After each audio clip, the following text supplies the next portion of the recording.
Hi there, it's Nathan at FlippinOut Slingshots. And I want to introduce two new designs from FlippinOut Slingshots, the Ultima and the Maxim.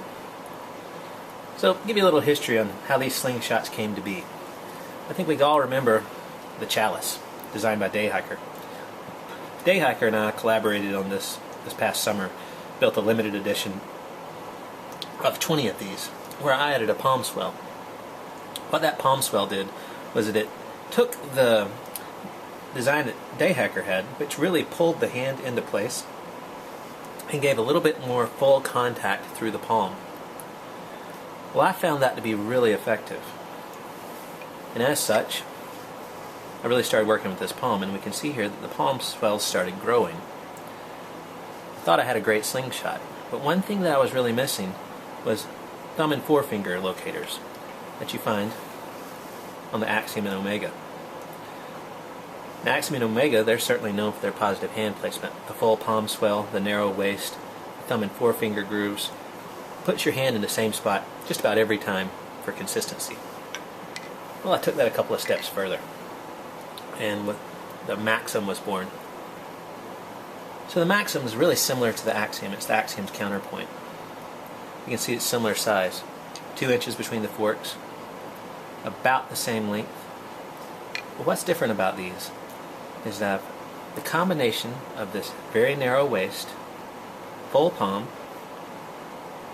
and thumb and forefinger locators is it allows your hand to fall into the same spot every time. So we can see here the ring finger and the middle finger, all they have to do is pull the slingshot into your palm.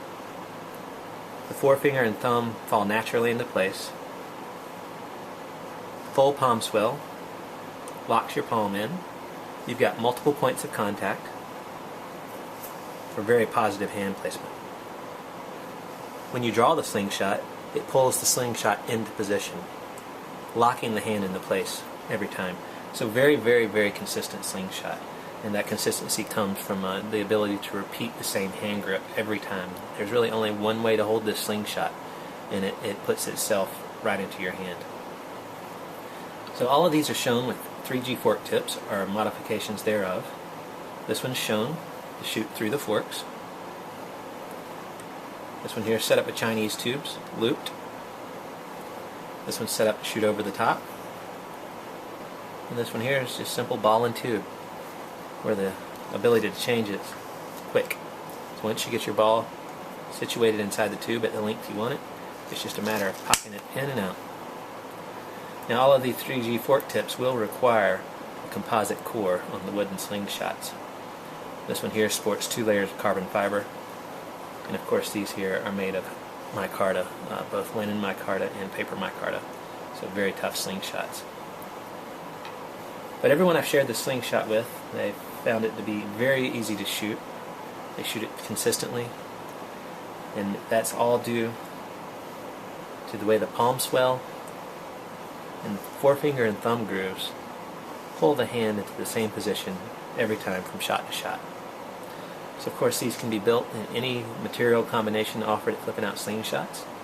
If you're a dedicated over-the-top shooter, it can be simply built for over-the-top. If you're a through-the-forks shooter, it can be through the forks.